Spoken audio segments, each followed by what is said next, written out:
What's going on, you guys? It's Spanish Dude here, and I'm bringing you my review of the PS5. Before I start my review, please make sure you hit that like button and hit that subscription button for more awesome videos. Alright, my friends, let's get into it.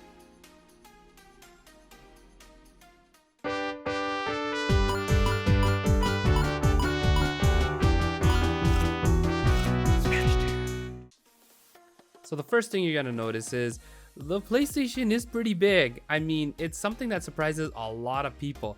Everybody says it. Like, take a look at this clip. Let's grab this. Look at it. This thing's massive. It's as big as my... Look at this. Look at this. As big as my chest. What even? But we can't deny the sleek looking PlayStation. I mean, it has LEDs inside of it, and it really does have a nice design. I've grown to like it. As for the DualSense, well, look at it. It looks fantastic. It has a little LED right in the middle. It also has LEDs on the side, has a nice wide look to it, so the triggers and all the buttons really line up nicely. And as you can see, this model actually has USB Type-C. Long gone are the micro USBs, the mini USBs. We're moving up in the world, people. Now, the trigger on the DualSense feels amazing. They're nice and tight. All the buttons have this clicky feel to it, which is what I love about these new controls. The analog feels nice and tight. I mean, they've really done their homework. Now let's talk about attention to detail. Sony's gone out of the way to add triangles, squares, and crosses inside the PlayStation and the bottom of the control. Shall we take a look? The fact that Sony took the time to add this little detail, something that nobody asked for, but they did it, is like a cherry on top. A nice little gift, something that the fans will really love. Personally, I think this is such an awesome touch to something. Alright, so you're going to notice the beautiful new changes in the UI. They've really stepped up their game, PlayStation, with this. Everything's kind of organized in a nice way. Now, if you toggle over with R1, you're gonna go into the movie section and video section. Basically, this is where you're gonna find all your apps for your Disney, your Funimation, your Twitch, your YouTube, any of that. Very well organized. You're gonna notice that the store in the PlayStation is actually integrated into it, making it that much easier to load up and find what you're looking for to purchase that day. PlayStation Plus is also integrated, making it easier as well that when the month happens for your free games, you can find them and any extra deals that they're offering. My game library, you're gonna notice that it loads very quickly. I have a bunch of games, and on the PS4, took forever to load each game slowly to show me what I own. In this case, it loads very fast and I can go through them and find what I'm looking for. Now, not everything is peachy keen. The power button is one of the things that I always look for easy access, and that's change the location. In order to get to it, you have to push the PS button, which opens a sub-menu. In here, you'll find different variety of things. Switcher, which lets you switch between games and stuff like that. Your notifications, your friend base, your volume, or basically your sound for everything, your outputs for everything. The microphone, you can mute, unmute. Let's just go ahead and just keep that muted, why don't we?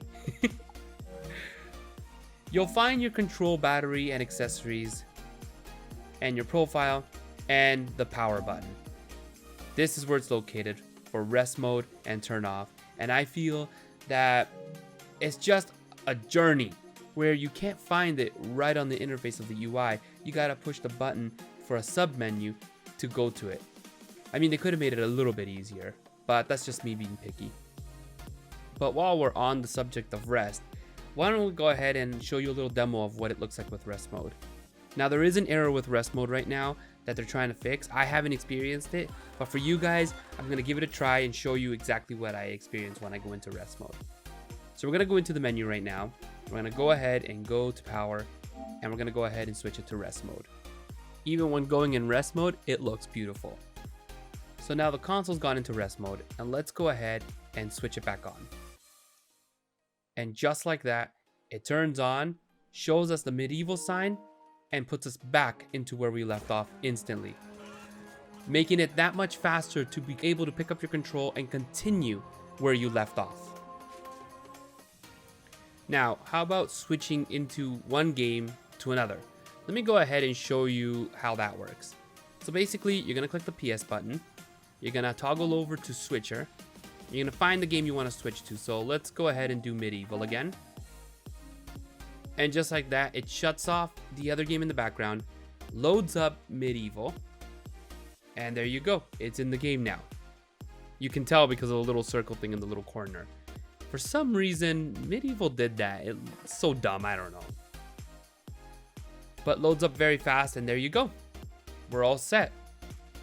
But what about going into a game fresh?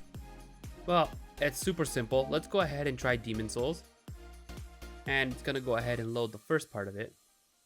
Right off the bat, you notice that it doesn't take very long.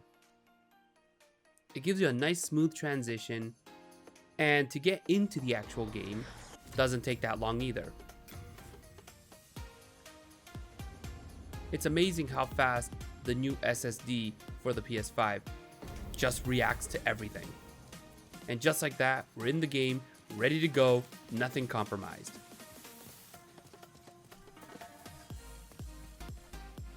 The level of detail that's gone into each game is just mind-blowing. I wasn't expecting much of a difference, but to be honest, this is quite incredible. Graphically, it's just gorgeous to look at. And this game doesn't even include ray tracing. The lighting has been improved drastically. You can see all the edges and the bumps and the rocks. It's really incredible. It really is. Yes, the PlayStation has incredible graphics and it has incredible load times. But the biggest change is coming from that DualSense. That change, overall, it just brings the PlayStation to a whole new level. When you first launch your PS5, you get a free game. It's called Astro's Playroom. This is more of a tech demo on the control, but there's no real way for me to explain it because you have to be able to feel the control. But this game, you walk on the beach, it feels like the sand right in your hands. It's really cool. The wind is blowing with sand and you can feel every little particle. I was really impressed. I'll show you guys a little clip of me playing it on stream and I was freaking out. Okay, you know that feeling when you step in sand? It's like that rocky feeling. It feels like that on the control. It feels like that on the control. You feel like all these pebbles. Rodri's face is priceless right now. So one of the cool things is it adapts to every different type of surface. If you're on glass, if you're in water, even on these little pads, it feels squishy. I don't know how they do it. It's really cool though. The triggers have this adaptive technology into them. So when you're playing as this little spring character, you can feel the tension on the triggers. They get really tight, and that's such a good idea. It kind of works in Demon's Souls, but not to the level that this game brings it to. I can't wait to see what else they integrate this option with, because right now, it's probably my favorite option. Haptic feedback is revolutionizing the way that PlayStation shows off their console. This thing really is revolutionary. As for battery life, I'm happy to report that it lasted about 10 to 12 hours with me, and I was playing all types of games, PS4 and PS5 games. So that's a really good life for me. So what about PlayStation's noise? Well, I'm happy to report that this thing is definitely nice and quiet. Here, let's take a listen.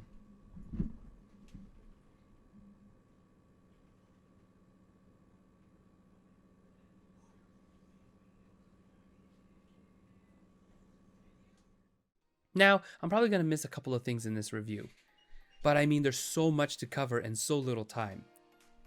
Now, I paid $711 Canadian when it came to this console with taxes in.